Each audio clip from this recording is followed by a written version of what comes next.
오늘은 이제 물질에 대한 설교를 마무리하면서 어떻게 하면 하나님 앞에 우리가 바른 물질에 다스리는 그런 사람이 될 수 있을까라고 하면서 제목을 보시면 아실 거예요. 제목이 뭐죠? 11조를 밝히 말하다. 제목을 정할 때 11조를 말하다 이렇게 하려다가 11조에 대해서 이렇게 어떻게 보면은 성경적인 의미를 밝혀서 말을 해야 되기 때문에 11조를 밝히 말하다 이렇게 제목을 정했습니다. 우리가 두 주간의 말씀을 통해서 물질의 주인이 하나님이심을 우리가 인정하고 믿고 그리고 그 목자 되신 주님을 따라가는 것이 어떤 재물을 의지하는 것보다 더 복된 인생이다 라고 그렇게 말씀을 들었고 그렇게 믿으시는 줄 압니다. 그 중에 이 11조라는 것은 그 물질의 가장 어떻게 보면 넘어서기 힘든 부분이기도 하고 이것을 넘어설 때 물질의 모든 하나님 앞에서의 문제가 해결되는 아주 중요한 그런 아주 전환점이 되는 부분이 바로 11조입니다. 그래서 이 11조를 통해서 이렇게 11조의 의미를 잘 새기셨으면 좋겠어요. 11조를 하라는 얘기가 아니고 강요하는 게 아니고 이런 것이 11조입니다 라고 말씀을 드려요. 그래서 11조를 하시는 많은 분들이 11조를 하고 계시는데 이래서 11조를 해야 되는구나 하면서 의미를 더 밝히 아셨으면 좋겠고, 나는 아직도 11조를 생각하지 않고 있는데 라는 분들은 저런 것도 있구나. 시험 들어서 다음 주에 못 보는 분 없기를 바랍니다. 시험 들기보다는 그냥 11조 그냥 안 하셔도 돼요. 억지로 할 수가 없어요. 이거는요. 그렇죠? 그래서 이건 억지로 할 수 있는 부분이 아니기 때문에 하나님께서 은혜를 주실 때 하는 거니까 그런 것도 있구나 하고 들어보시면 되겠습니다. 그래서 제가 이렇게 말씀을 준비하면서 이렇게 우리가 음식도 주문할 때 매운맛 3개가 있잖아요. 그렇죠? 뭐 불닭맛, 신라면 맛 막 이렇게 있어요. 근데 제가 1부 때 해보니까 이거 좀 매운맛이 좀 강하구나 해서 조금 2부 때 제가 이렇게 수위 조절을 했습니다. 그래서 3부 때도 그냥 들으실만 하게 그렇게 할 테니까 너무 염려하지 마시고 듣다가 이거는 내가 시험 들 것 같다 하면 눈을 감으시고 잠시 이렇게 다른 생각 하셔도 되겠습니다. 들으실 수 있는 만큼만 믿음의 분량대로만 들으시면 됩니다. 하지만 저는 이렇게 성경 말씀대로 11조에 대한 하나님의 말씀을 전합니다. 11조를 하는 것이 사실 신앙인에게 결국은 이렇게 바름직한 신앙인이기 때문에, 근데 이게 억지로 할 수가 없어요. 그런데 어떻게 해야 할 수 있느냐? 첫 번째는 바른 지침, 가르침이, 성경적인 지침이 있어야 되거든요. 그래서 오늘은 그거를 말씀드리는 거고, 또 가르침을 받아도 내가 그렇게 하려면 감동이 있고 의지가 작동을 해야 되죠. 그러니까 그 부분은 여러분들께서 알아서 하나님과의 관계에서 풀어가시면 되겠습니다. 그래서 고난주간을 맞이하여서 그냥 고난당하게 생겼네 이렇게 생각하지 마시고 하나님의 은혜로 잘 단단하게 이렇게 음식을 씹을 수 있는 여러분 되시기를 축복합니다. 예수님의 관심은 하나님의 나라에 있습니다. 예수님이 오셔서 처음 선포하신 말씀이 회개하라 천국이 가까이 왔다라고 말씀을 하셨죠. 그러니까 예수님의 관심은 천국을 다른 말로 하면 하나님의 나라 이렇게 얘기할 수 있습니다. 이 하나님의 나라를 우리가 흔히 생각할 때는 죽어서 가는 저 세상 내세 하나님의 나라라고 하죠. 그런데 그것이 하나님의 나라의 전부가 아닙니다. 예수님이 말씀하신 하나님의 나라의 개념은 훨씬 넓고 풍성하고 내세적인 하나님의 나라만 있는 게 아니라 현재적인 하나님의 나라도 있습니다. 딱 생각해봐도 그 죽어서 가는 하나님이 계신 천국도 천국 하나님의 나라겠지만 하나님이 창조하신 모든 것이 하나님의 나라죠. 그렇죠? 그러니까 오늘 우리가 사는 이 땅도 영역으로는 하나님의 나라예요. 그런데 문제가 뭡니까? 하나님의 통치가 임하고 있느냐 그렇지 않느냐죠. 그러니까 예수님이 말씀하시는 하나님의 나라가 임했다, 하나님의 나라가 임하기를 주기도문에서 하나님의 나라가 임하옵시며 뜻이 하늘에서 이루어진 것 같이 땅에서도 이루어지리이다. 이것은 하나님의 그 통치가 이 땅에 펼쳐지기를 원하는, 그것을 구하라는 하나님의 뜻입니다. 그러니까 중요한 것은 무엇이냐? 하나님의 통치를 받는 그 영역이 그곳뿐 아니라 오늘 우리의 자리에서도 이루어져야 한다는 거죠. 이 이 하나님의 통치가 이루어지기 위해서는 무엇부터? 나부터 하나님의 통치를 받으며 시작합니다. 내가 하나님의 말씀을 듣고 말씀대로 순종할 때 나를 통해 하나님의 통치가 이루어지는 것이고, 또 내가 있는 가정, 학교, 직장, 내가 가는 곳이 나로 인해서 하나님의 통치가 이루어지기를 바라고 노력하는 것이 하나님이 기뻐하시는 믿음의 삶입니다. 그래서 이 11조 얘기, 물질 얘기하는데 왜 하나님의 통치 얘기를 하느냐? 물질이라는 것이 하나님의 통치를 방해하는 오늘 이 시대의 가장 강력한 하나님의 라이벌이기 때문에 그렇습니다. 예수님은 물질, 재물과 하나님을 겸하여 섬길 수 없다고 하셨죠. 그러니까 온전한 하나님의 섬김의 자리로 나아가고 믿음이 성숙하고 성장하기 위해서는 이 물질에 대한 우리도 알지 못했던 그러한 그 강력한 부분, 나를 잡아 끌고 있는 이 부분에 대해서 깨닫고 그 부분이 하나님의 통치가 임해야 된다는 거예요. 그러니까 오늘 말씀은 단지 그냥 헌금 설교다 그렇게 볼 것이 아니라 하나님의 통치가 나를 통해서 내 물질, 내 삶의 전 영역에 펼쳐지도록 하는 그러한 개념에서 우리가 봐야 됩니다. 하나님이 가장 원하시는 것은 무엇이냐? 겸하여 섬길 수 없다 하신 것처럼 하나님은 마음을 다하고 뜻을 다하고 힘을 다하여 주 너의 하나님을 사랑하라 하셨어요.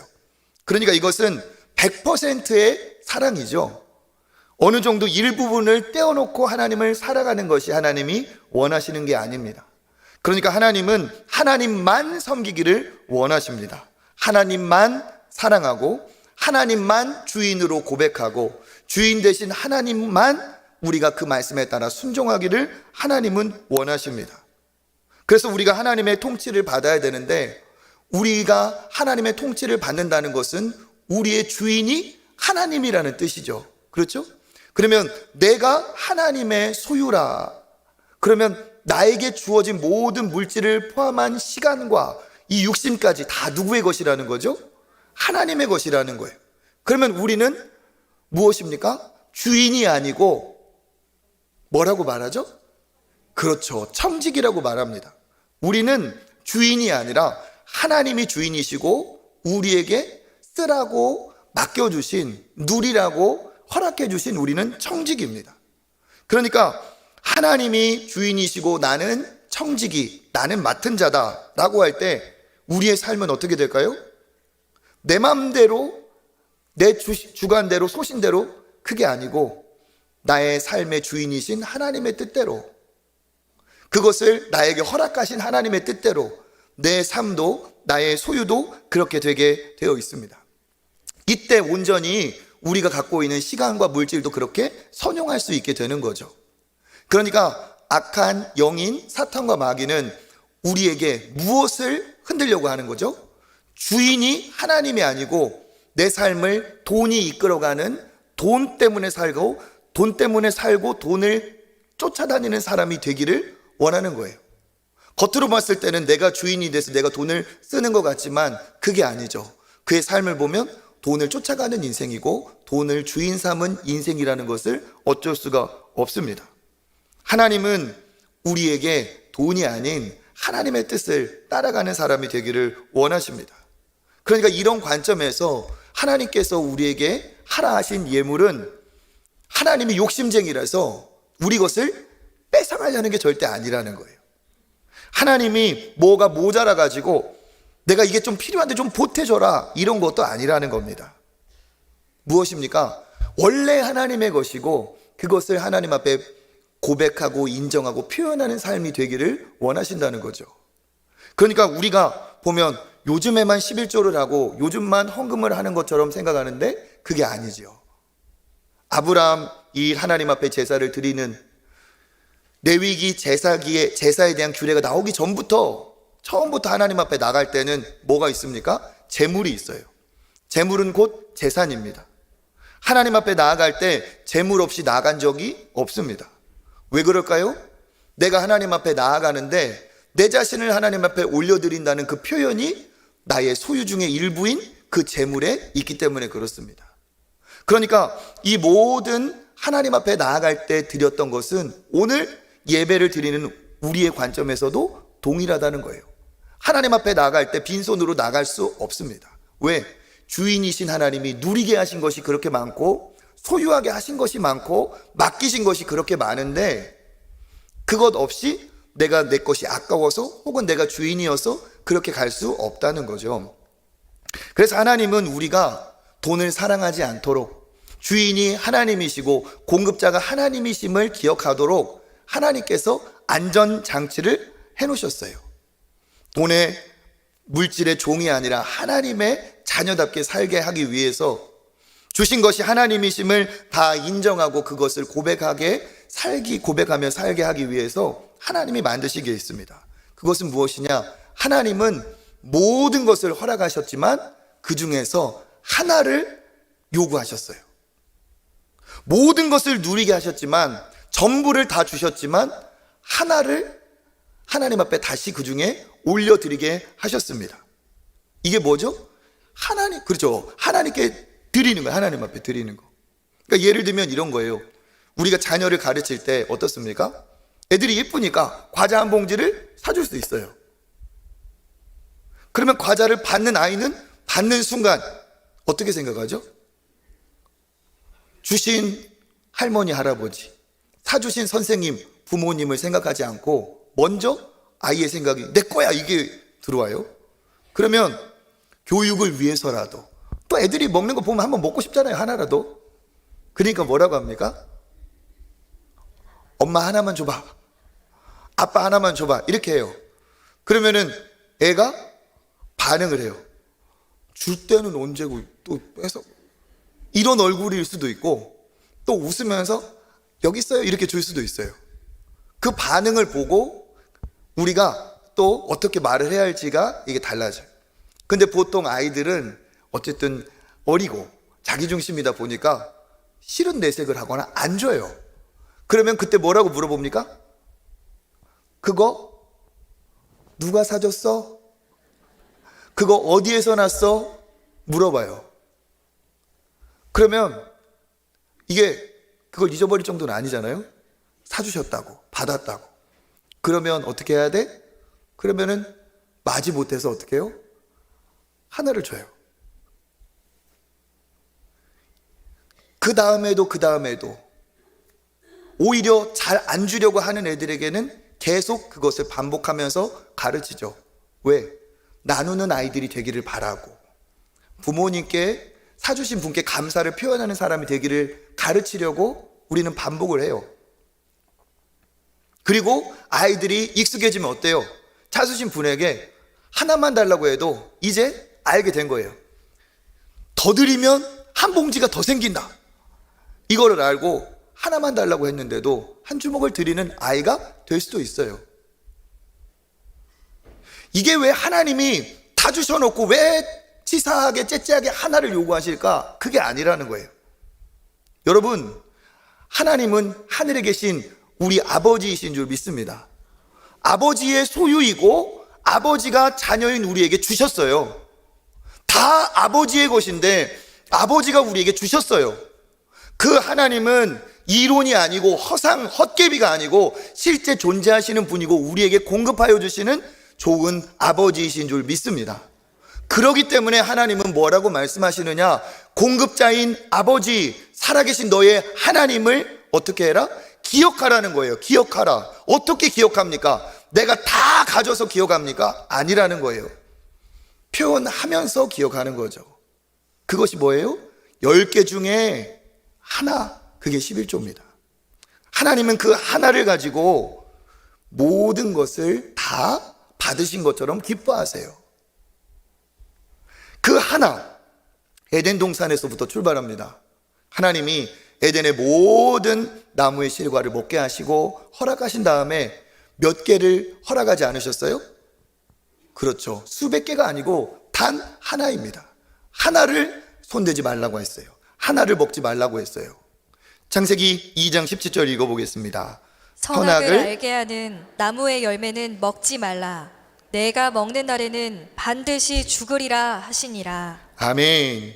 하나를 먹지 말라고 했죠. 손대지 말라고 했어요. 왜 그럴까요? 그것을 하나님 앞에 올려드리는 것과 마찬가지입니다. 그것을 범하지 않음으로 모든 것을 누릴 수 있는 축복이 되는 거죠. 그러니까 이 하나를 손대지 않는 이 약속 안에서 하나를 제외한 모든 것을 다 내 것처럼 누릴 수 있는 축복이 거기에 있어요. 그러니까 이거는 하나마저도 안 주는 그런 하나님이 아니라 하나님은 모든 것을 주시는 풍성한 하나님이시고 그 중에 하나를 손대지 않음으로써 주인이 누구이신지, 공급자가 누구이신지 그것을 먼저 우리에게 가르쳐 주시는 겁니다. 그리고 또 뭡니까? 나는 누구로부터 받았는지, 진짜 주인은, 통치자는 누구이신지 그거 선악과를 손대지 않음으로써 인정하게 되죠. 그리고 내가 누구인지를 깨닫게 됩니다. 주신 분은 하나님이고 다 먹고 갖고 누릴 수 있지만 나는 창조주가 아니라 나는 그의 피조물이다. 그것을 알고 그것을 누리는 것이 이 하나의 약속이에요. 하나를 손대지 않음으로써, 올려드림으로써. 이것이 구약의 예물 중에 또 포함된 게 있습니다. 그것이 무엇이냐? 첫 열매예요. 첫 열매. 첫 열매, 출애굽기 23장 16절 읽어보겠습니다.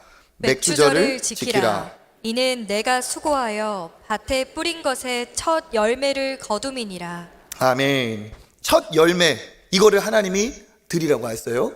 근데 왜 꼭 첫 열매일까 생각을 해볼까요? 농부가 열심히 씨를 뿌리고 땀을 흘려서 수확이 이제 점점점 수확의 때가 가까워옵니다. 그런데 첫 열매를 바라보는 그 농부의 마음이 어떨까요? 늘상 보면서 어떤 것이 먼저 익을까?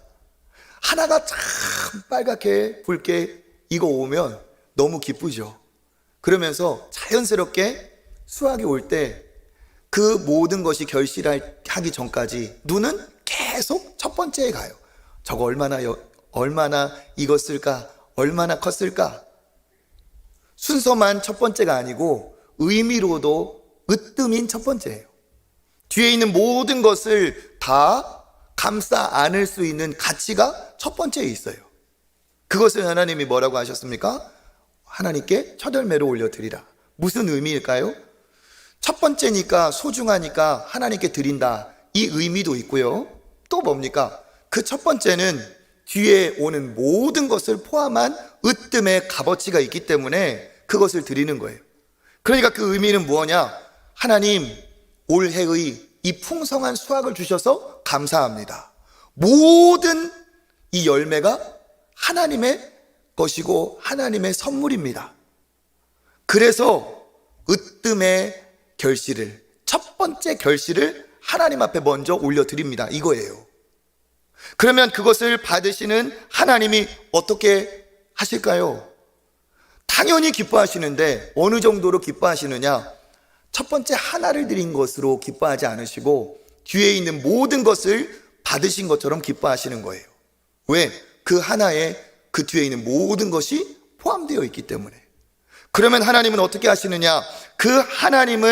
하나님은 그 하나를 받으시고 나머지 것은 이제 너희들이 누려라. 너희들이 가져라. 다 너희들에게 내가 준다 하면서 하나님은 그 이후의 모든 것을 누리게 하시죠. 그러니까 첫 번째 열매는 순서의 첫 번째면서 하나님께 모든 것을 올려드리는 물질의 신앙의 고백이 그 안에 있습니다. 그러니까 우리가 예수님이 잠자는 자들, 이제 다음 주에 부활 주일인데 예수님이 잠자는 자들의 부활에 뭐라고 해요? 첫 열매라고 하죠. 그 부활의 첫 열매라는 사실이 단지 예수님이 첫 번째로 부활하셨다는 의미만은 아닙니다. 예수가 첫 번째 열매가 되셨다는 것은 그 안에서 우리 역시 모든 부활이 보장이 되었다는 것을 그 안에 담고 있다는 거예요.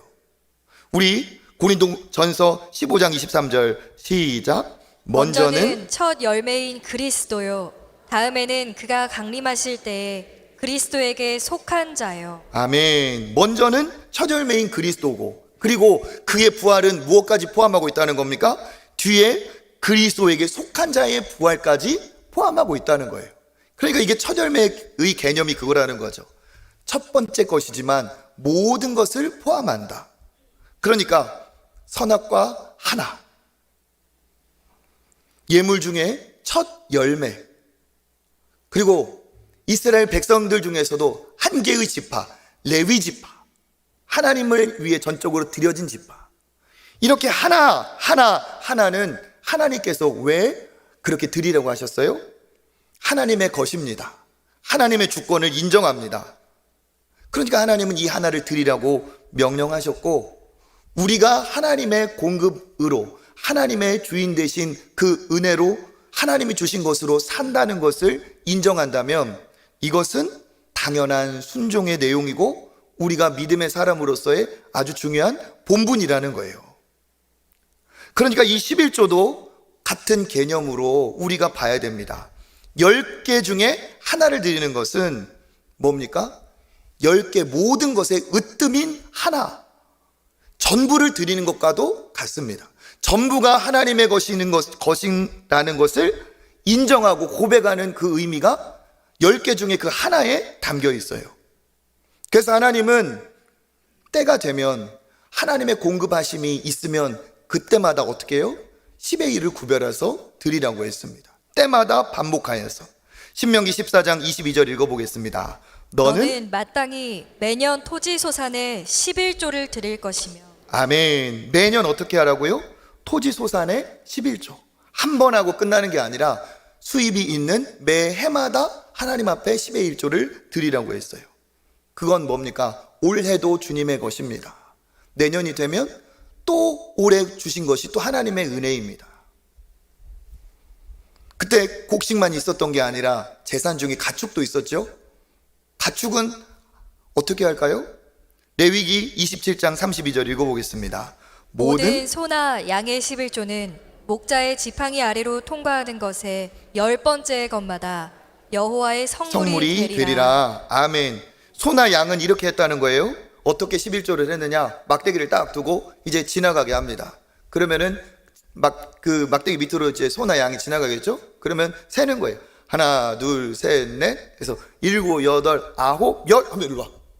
해가지고 이걸 잡아서 한쪽으로 놓는 거예요. 그 다음 다시 하나, 둘, 셋, 넷, 7, 8, 9, 10 일로 와.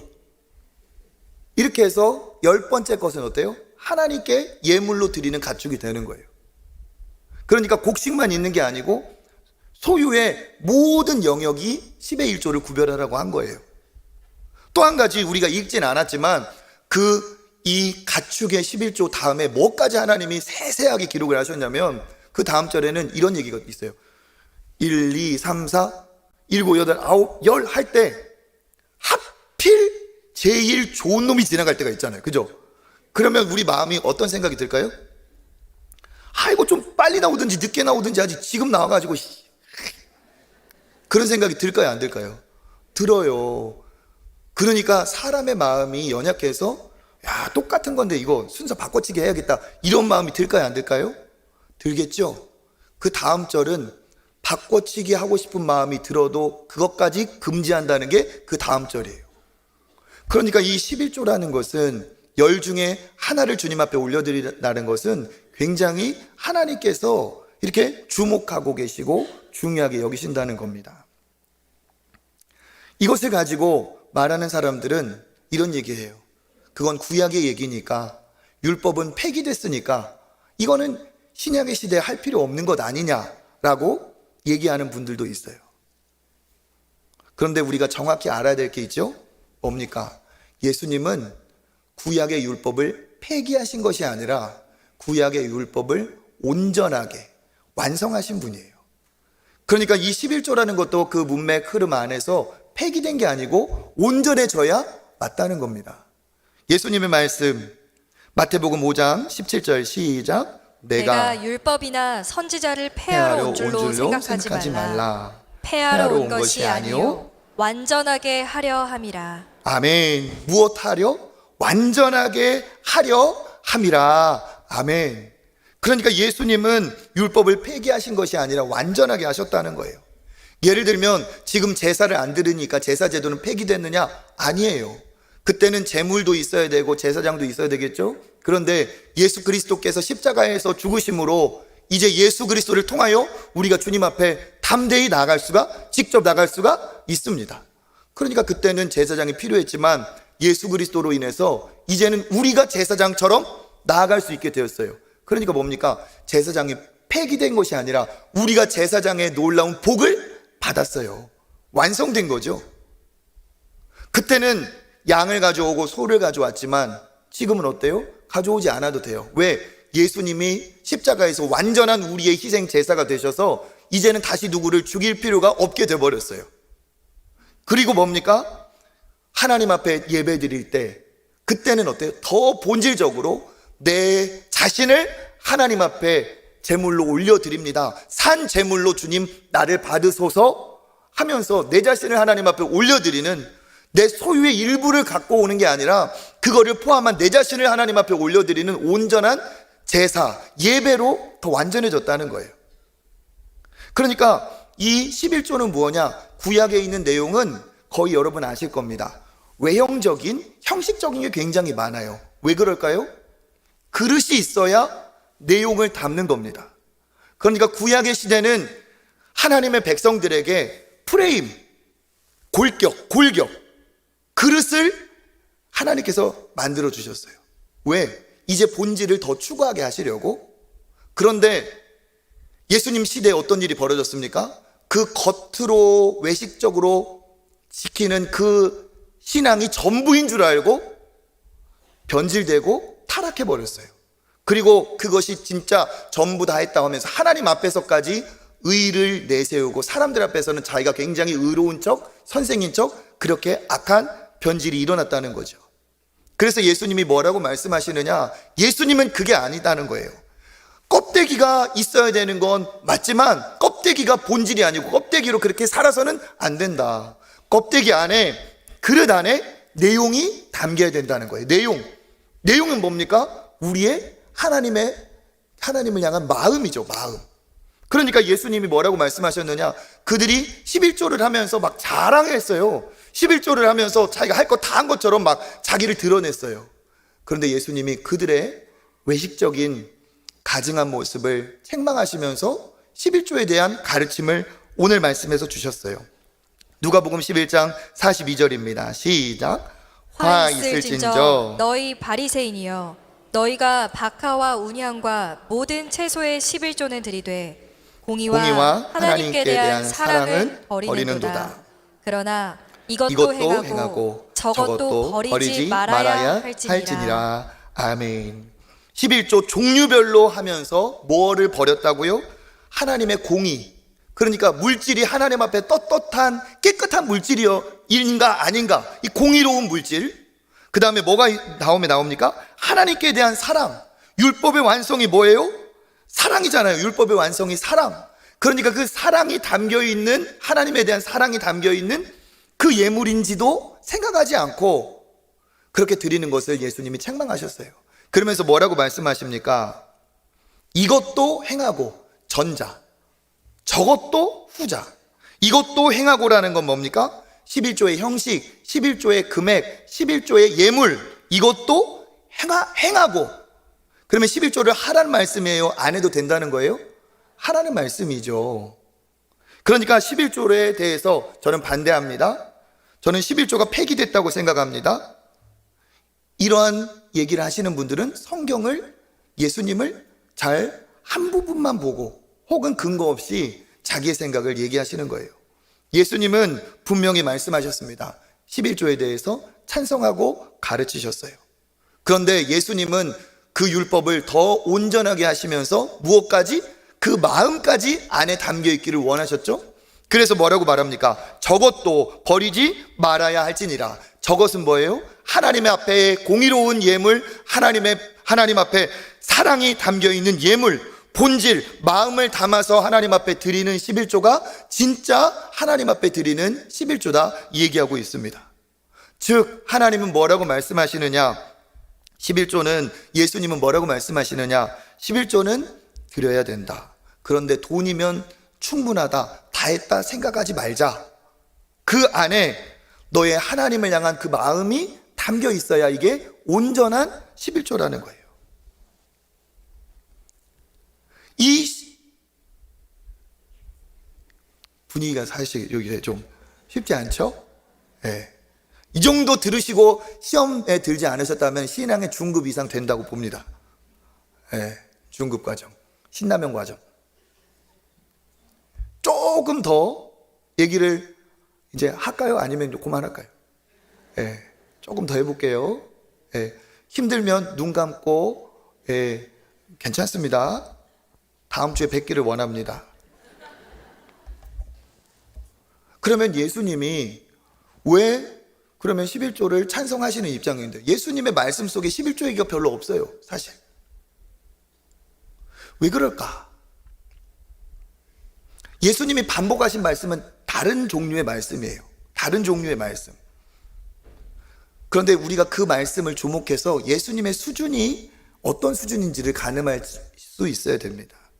마태복음 10장 37절 시작. 아버지나 어머니를 나보다 더 사랑하는 자는 내게 합당하지 아니하고 아니하고 아들이나 딸을 나보다 더 사랑하는 자도 내게 합당하지 아니하며. 아멘. 뭐라고 얘기하고 있습니까? 나보다 더 사랑하는 대상이 없어야 된다. 즉 하나님께서 하신 말씀 그대로 예수님을 가장 사랑해야 된다 얘기하고 있어요. 또 마태복음 16장 24절 25절 읽어봅니다. 누구든지 나를 따라오려거든 자기를 부인하고 자기 십자가를 지고 나를 따를 것이니라. 누구든지 제 목숨을 구원하고자 하면 잃을 것이요 누구든지 나를 위하여 제 목숨을 잃으면 찾으리라. 아멘. 뭐라고 말씀하십니까? 이러한 예수님의 말씀은 복음서에 참 많이 나오죠. 나를 위해서 목숨을 잃으면 찾게 될 것이다. 즉 너의 목숨마저도 나보다 더 사랑하면 안 된다. 이게 예수님의 말씀이에요. 그러니까 예수님이 11조에 대해서 사사건건 해라 안 해라 하시지 않은 이유는 두 가지예요. 첫 번째는 시대적인 배경입니다. 유대 사회는 11조를 마땅히 해야 되는 시대였어요. 안 하면 이방인입니다. 그러니까 강조하실 필요가 없었고, 시대적인 이유가 그거라면, 두 번째 예수님 개인적인 이유는 뭡니까? 예수님은 10분의 1 수준의 헌신이 아니라 그가 누구십니까? 하나님께 100% 순종하여 오신 분이고, 우리를 위해서 우리를 사랑하셔서 나는 선한 목자라, 선한 목자는 양들을 위하여 목숨을 버리거니와 내가 온 것은 너희로 생명을 얻게 하고 더 풍성히 얻게 하려 하심이라. 생명까지 내어주신 예수님, 우리를 위해 남김없이 100%를 주신 예수님은 우리가 하나님을 그렇게 사랑하고 예수님을 그렇게 사랑하기를 원하시는 거예요. 그래서 어떻게 합니까? 쉬운 게 아니죠. 하지만 예수님이 우리에게 제시하신 기준과 목표는 그거라는 거예요. 우리가 하나님의 그 큰 사랑으로 자녀가 되고 구원받고 나도 역시 너희를 위해 내 생명까지 내어준다면 우리 그렇게 노력하자.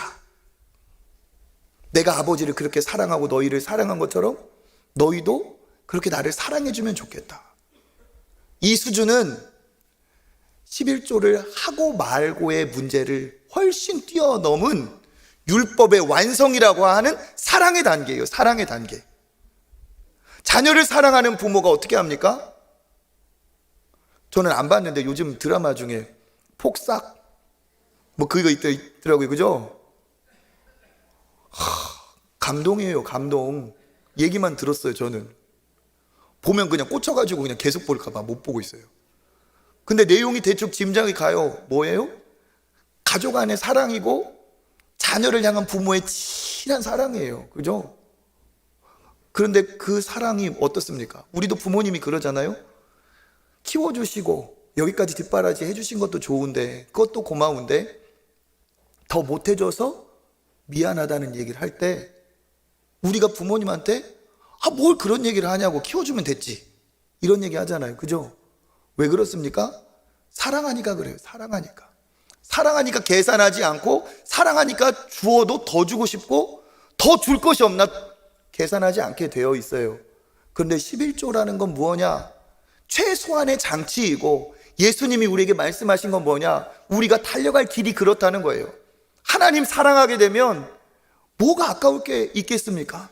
그런데 우리가 왜 먼저 그것을 돌아봐야 되느냐? 하나님이 이미 우리를 사랑하셨기 때문에 하나님이 우리에게 모든 것이 되어주시고 모든 것을 주셨고 모든 것 대신 예수 그리스도의 생명까지 내어주셨기 때문에 나에게 계산하지 않고 모든 것을 주신 하나님을 생각할 때 우리가 계산하지 않는 하나님을 사랑하는 사람이 되는 게 우리의 방향이고 이게 마땅합니다. 그러니까 이 11조의 문제는 아까 말씀드렸던 것처럼 내가 받은 것에 얼마를 드리냐 안 드리냐가 아니라 정말 그렇게 드릴 수 있는 사람이 되고 싶어 하는 게 이게 신앙인의 마음이에요. 오늘 제가 하세요! 강요해서 할 사람 하나도 없어요. 저도 알아요. 그런데 선포합니다. 하나님의 말씀이기 때문에. 그런데 이 말씀을 들으시고 그런 감동을 주시고 이제 고난주간이 시작하는데 나를 위해 모든 것을 내어주신 십자가의 사랑이 내게 부딪혀 오면 시키지 않아도 강요하지 않아도 드리고 싶은 생각이 들게 되어 있어요. 하나님은 자원하여서 드리는 예물을 기뻐하시고 그것이 참 예물이라 말씀하십니다. 제가 말씀드리고자 하는 골자 초점이 거기 있어요. 왜 나는 그런 생각 안 하는데 그래도 괜찮다고 하는데 저 사람은 저렇게 드리며 살까? 이유가 있다는 거예요. 그런데 하나님이 말씀하시는 목표는 예수님 닮아가는 것, 그렇게 우리도 쫓아가는 것, 이 안에 뜻이 있다는 사실입니다. 그래서 수준이 예수님은 그 수준이 아니셨다는 거예요. 그것을 이어받은 사도들은 어떠한 교회를 이루었습니까? 그 교회의 전통이 초대교회부터 우리에게까지 이어지고 있어요. 이 계산하지 않은 놀라운 사랑으로 만들어진 십자가의 은혜로 만들어진 교회의 모습, 사도행전 4장 32절부터 읽어보겠습니다. 믿는 무리가 한 마음과 한 뜻이 되어 모든 물건을 서로 통용하고 자기 재물을 조금이라도 자기 것이라 하는 이가 하나도 없더라. 사도들이 큰 권능으로 주 예수의 부활을 증언하니 우리가 큰 은혜를 받아 그 중에 가난한 사람이 없으니 이는 밭과 집 있는 자는 팔아 그 판 것의 값을 가져다가 이 가져다가 어떻게 했다는 거예요? 서로 나누고 베풀었다는 거죠. 그러니까 초대교회는 율법의 완성인 사랑으로 이루어진 공동체였기 때문에 그 놀라운 사랑으로 그냥 10분의 1이냐 아니냐를 그냥 능가한 수준이 되어버려서 하나님께 드리고 또 이웃을 섬기고 그러다 보니까 한마음 한뜻으로 서로 통용하다 보니까 자기 것이라 하는 이가 하나도 없어지고 또 놀라운 일이 있죠. 가난한 자들이 그 안에서 없어져 버렸대요. 이게 이 놀라운 그 은혜를 받은 공동체의 모습입니다. 그래서 우리는 어떻게 해야 됩니까? 하나님 앞에 우리의 믿음을 고백해야 돼요. 입술로도 하나님 사랑합니다. 하나님 감사합니다. 당신이 전부입니다. 우리의 시간으로도 우리의 소유로도. 저도 왜 11조일까 생각을 해봐요. 근데 이유가 있어요. 10이라는 수는 뭡니까? 꽉 찬 거예요. 꽉 찬 거. 10. 끝. 그죠? 10은 하나님의 모든 것이 하나님의 것이라는 것을 의미하는 10이에요. 내 모든 것 10점 만점 하되 10. 그런데 그 중에 1은 뭐냐? 1. 첫 번째 것, 으뜸의 것, 10배의 모든 것을 다 집약한 하나. 그것을 하나님 앞에 드린다는 건 뭡니까? 10 중에 10을 다 드린 거나 마찬가지고 하나님은 그렇게 받으세요. 그러면 그 이후에 우리의 축복은 뭐냐? 하나를 드렸는데 9으로 누릴 수 있게 돼요. 그리고 이것이 뭐냐? 그치지 않고 지속적으로 공급하시는 하나님의 언약의 약속이 된다는 사실입니다. 저도 그렇게 생각해봐요. 하나님 왜 11조라고 하셨어요? 101조 괜찮지 않습니까? 100 중에 하나, 101조. 혹은 조금 더 낮춰서 1001조. 1000개 중에 하나.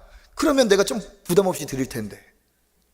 1001조 하면은 가볍게 드릴 텐데 왜 하나님 10%입니까? 부담스러워요. 그런데 사실 그게 이유예요. 왜 그러느냐? 풍족하게 하나님께서 우리에게 주시면서도 하나님 앞에 드릴 때 마음을 담지 않으면 쉽게 할 수 없는 수준이 뭐예요? 10개 중에 하나예요. 11조를 내시는 분은 경험하시고 계십니다. 낼 때마다 새로워. 지난달에 냈으니까 이번 달에 낼 때 좀 익숙해질만도 한데 또 11조 낼 때 손 떨려. 왜 그래요? 절대로 하찮은 액수가 아니기 때문에 그래요. 그런데 그때마다 우리는 선택해야 됩니다. 무엇을 선택합니까? 그래, 하나님이 주신 것이지. 그래, 내 것 아니지. 하나님이 나머지 것으로 누리게 하시지. 하나님이 주셨으니까 또 공급해 주시겠지. 선택하게 돼요. 그리고 하나를 드리면서 다짐하게 됩니다. 그래, 주님 믿고 살자. 돈 믿고 살지 말고 아버지 믿고 살자. 그러면서 그 행위가 하나님 앞에 자녀됨을, 하나님이 주권을 가진 주권자이심을 고백하게 돼요. 그게 매번 이루어지는데, 그래서 하나님은 어느 정도 무게감을 갖고 할 수 있도록 10분의 1이라는 것은 하나님이 정하신 비율입니다. 풍족하게 드리면 풍족하게 누리게 하시면서도 드릴 때는 고민이 되는 수준, 적정선. 우리가 고마운 사람, 감사한 분들에게 큰 은혜를 입었을 때 감사를 선물이든 뭐든 표현을 해요. 무엇이 중요합니까? 표현하는 마음이 중요하죠. 그러니까 마음은 눈에 안 보이니까 쇼핑백 큰 걸 하나 사가지고 쇼핑 100만 원이 아니라 쇼핑 100만 이렇게 갖다 주면서 제 마음을 가득 담았어요. 보이지 않으시지만 한번 보세요. 이럴 수 있습니까? 없어요. 마음이 중요하니까 마음을 표현해야 되는데 마음은 상당한 감사의 수준으로 보이는 것으로 표현이 돼요. 그러니까 하나님 앞에 드리는 것도 마음을 담아야 하기 때문에 마음이 중요하지만 마음은 적정한 수준으로 표현해야 됩니다. 그게 하나님이 10개 중에 하나는 너희들이 표현해라 이겁니다. 이렇게 10분의 1을 하나님 앞에 드릴 때 그럼 우리에게는 어떠한 은혜가 있는가? 어떠한 효과가 있는가? 먼저 10분의 1을 하나님 앞에 드리는 사람에게는 물질을 드림으로써 삶에 선한 물결, 선한 파장이 생겨요. 호수에 돌을 던졌을 때 물결이 차오르는 것처럼 파장이 생기는 것처럼 물질을 드릴 때 내 삶을 비로소 하나님 앞에 드려 쓰임받을 수 있는 사람이 되어갑니다. 물질을 하나님 앞에 드릴 때 무슨 생각이 드느냐? 내가 하나님 앞에 좀 섬기며 살고 싶다. 시간도 좀 드리고 싶다. 365일 한 주 168시간 하루 24시간 이러한 하나님의 은혜를 받고 내가 하나님을 위해 좀 내어 하나님이 기뻐하시는 곳에 내 시간을 드리고 싶다. 하나님이 기뻐하시는 곳에 섬기며 봉사하고 싶다. 나누고 싶다. 내게 주신 달란트, 내게 주신 학벌, 지식, 내 인맥 이런 것을 통해서 하나님이 기뻐하시는 일을 하고 싶다는 생각이 언제 드느냐? 물질의 11조를 드릴 때부터 시작을 해요. 그리고 물질의 11조를 드리는 사람이 시간의 11조인 일주일의 하루를 하나님 앞에 온전히 떼어서 주일 성수할 수 있습니다. 그럼으로써 어떻게 돼요? 우리가 믿음의 사람답게 점점 선하게 하나님의 뜻 안에서 그렇게 변화가 됩니다. 또 11조를 할 때 어떤 은혜가 있느냐? 돈으로만 살 것 같고 돈이 내 인생의 정말 중요한 부분이고 나를 위해서만 쓰고 싶고 하는 이 욕망, 탐심, 집착이 우리 안에 있죠. 우리가 10의 1을 하나님 앞에 구별하여 드릴 때 내 안에 있는 물질의 매임, 집착, 탐심, 이기심 이런 모든 욕망에서 자유가 옵니다. 경험해 보시기를 바랍니다. 경험하고 계시는 줄 믿습니다. 11조를 드리는 사람은 물질의 종이 되지 않아요. 매이지 않습니다. 그러면서 무엇까지 다른 것까지 드리고 싶은 사람이 되죠. 이 소비사회, 돈이 지배하는 물질 사회에서 돈에 무릎을 꿇지 않아야 신앙인다운 사람으로 살 수 있어요. 근데 어디서 이게 우리가 연습되고 어디서 우리가 이것을 실천할 수 있느냐? 10의 1을 하나님 앞에 주권으로 드리면서 여기서부터 시작합니다. 또 놀라운 은혜가 있어요. 하나를 드리면 모자랄 것 같아요. 그래서 참 계산이 안 나올 때도 있어요. 그런데 남는 것 드리지 하는 게 아니라 먼저 하나님 앞에 드리면 하나님께서 진짜 기가 막히게 채우시고 도우시는 은혜를 체험하게 하십니다. 아, 하나님이 진짜 물질의 주인이시구나. 하나님께 드린 것을 하나님 기억하시는구나. 소자에게, 작은 자에게 물 한 잔도 대접한 자에게 반드시 상이 있으리라 말씀하신 주님이 이 물질에 하나님 앞에 고백을 통하여서 하나님이 나를 살리시고 먹이시고 채우시는 분임을 진짜 체험하게 하시는구나 하면서 이게 진짜 축복이에요. 하나님의 공급하심을 느낀단 말이죠. 하나님의 공급하심을 자기 삶에서 체험한다는 말이죠. 그래서 저는 이것을 예전에 우리 학생들에게 가르칠 때 이렇게 가르쳤어요.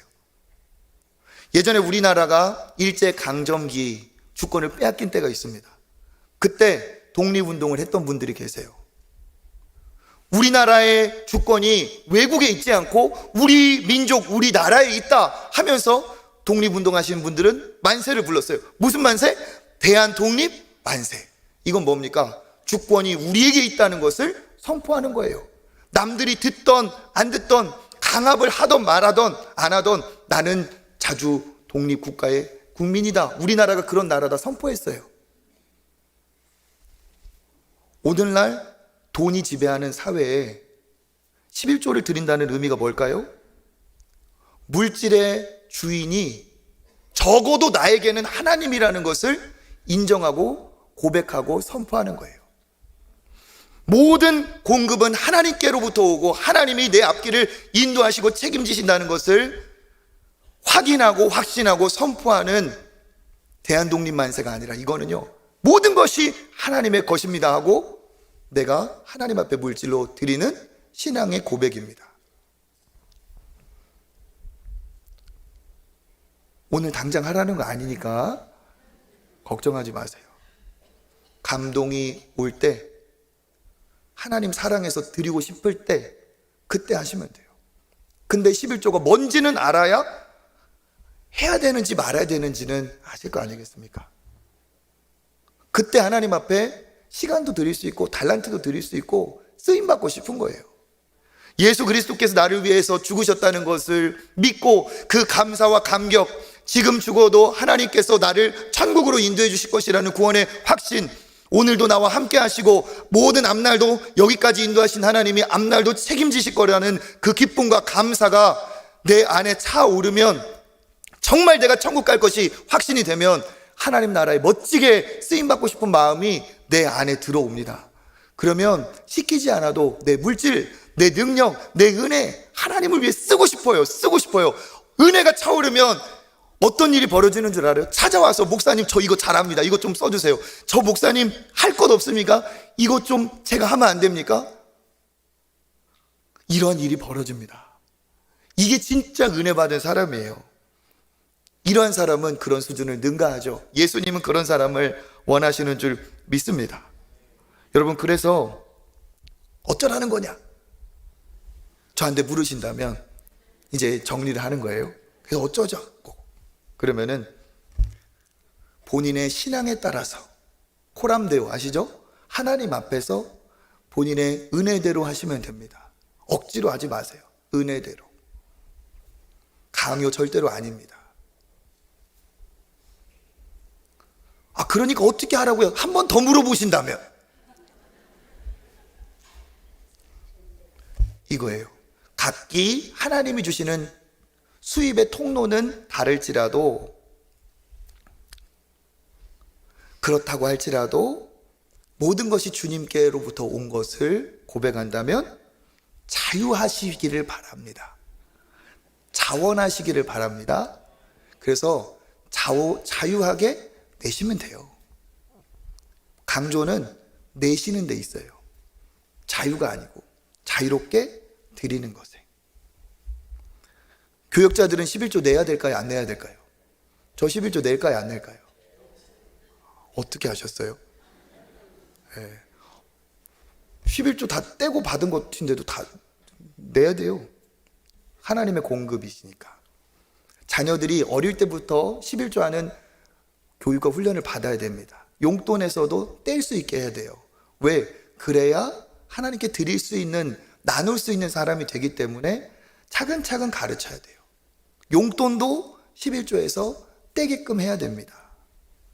수입이 없어서 빚으로 빚지고 사는 분들도 있을 수 있어요. 그런 분들은 하나님 앞에 간구하세요.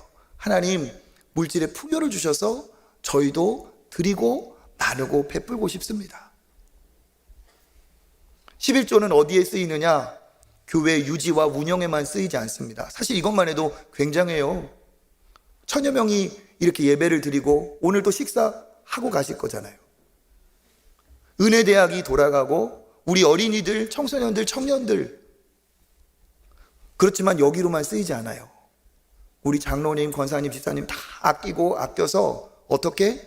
이웃 섬김을 위해서, 하나님의 선한 사역을 위해서, 교회의 본질인 구제와 선교를 위해서, 하나님 나라의 확장을 위해서 그렇게 쓰입니다. 선교사님들은 인생을 주님 앞에 드려서 나갔어요. 그런데 적어도 우리가 그들의 삶의 생계는 후원하고 책임져야 되지 않겠습니까? 그런 곳으로 11조가 흘러가요. 그 11조가 나의 천국의 상급이 됩니다. 그래서 어떻게 해야 됩니까? 하나님 앞에 인색한 자가 되지 않고 풍요로운 자가 되시기를 축복합니다. 내가 내 노력으로 부자 되려고 하지 마시고 모든 것을 가지신 하나님 앞에 공급을 받고 그 하나님을 누리시는 여러분 되시기를 바라겠습니다. 말라기 시대에 신앙이 다, 말라기가 구약 성경의 마지막이잖아요. 그 다음에는 침묵기. 그러니까 말라기 시대에는 진짜 영적으로 열악했어요. 다 무너져 버렸어요. 영적인 것들이. 그때 하나님께서 그들에게 화도 내시고 혹은 달래기도 하시면서 하셨던 게 그거예요. 다 무너졌다. 영적인 게 다 무너졌다. 다시 시작해야 되지 않겠느냐. 다시 기초부터 쌓아가야 되지 않겠느냐 하시면서 말라기 말미에 무엇을 얘기하셨느냐? 11조를 얘기하셨어요. 다시 나한테 드려라. 내가 너희를 책임지겠다. 말라기 3장 10절 시작. 만군의 여호와가 이르노라. 너희의 온전한 11조를 창고에 들여 나의 집에 양식이 있게 하고 그것으로 나를 시험하여 내가 하늘문을 열고 너희에게 복을 쌓을 곳이 없도록 붙지 아니하나 보라. 아멘. 하나님의 약속입니다. 나를 시험하여서 복을 쌓을 것이 없도록 붙지 아니하나 보라. 딱 한 구절만 보면 무슨 기복주의 신앙 같죠? 11조 강요하는 것 같죠? 그게 아니에요. 문맥에 따라 보면 무너진 성벽을 재건하듯이 무너진 신앙을 재건할 때 그 주춧돌이 11조가 될 테니까 너희들 11조부터 시작해라. 그리고 나를 시험하여 너에게 복을 쌓을 곳이 없도록 붙지 아니하나 봐라. 그리고 하나님이 장담을 하신 부분이에요. 우리 청년들이 참 은혜를 많이 받고 교육을 잘 받아서 우리 청년들도 잘 훈련이 되어 있어요. 그런데 청년들 상당수가 직장에 들어가서 처음으로 이렇게 월급을 받으면 상당히 종종 그런 친구들이 많아요. 첫 번째 월급 전액을 1원도 떼지 않고 전부 다 헌금을 하는 청년들이 꽤 있어요. 지난주에도 한 청년이 그랬어요. 쉽겠습니까? 어려워요. 그런데 하나님 앞에 이랬겠죠. 하나님, 내 평생에 처음 내 수고로 벌어본 돈 전부 하나님의 것으로 올려드립니다. 무슨 의미가 있을까요? 그 뒤에 있는 모든 것까지 다 주님의 것입니다. 그리고 하나님이 나를 책임져 주실 줄 믿습니다. 하면서 처음 것이고 순서만 처음 것입니까? 아니에요. 그 뒤에 있는 모든 것을 포함한 처음 것이잖아요. 그죠? 그것을 하나님 앞에 올려드리더라고요. 하나님 어떠실까요? 하나님이 정말 복을 주시지 않을 수 없다고 확신합니다. 그러니까 우리가 어떻게 살아야 될까요? 우리 관점이 아닌 하나님의 눈으로 보고 나아가야 될 줄 믿습니다. 핵심은 자유, 복음 안에서 자유, 주시는 은혜대로. 하지만 목표, 방향은 선명합니다. 성장과 성숙을 향하여 달려가시는 저와 여러분 되시기를 주님의 이름으로 축복합니다.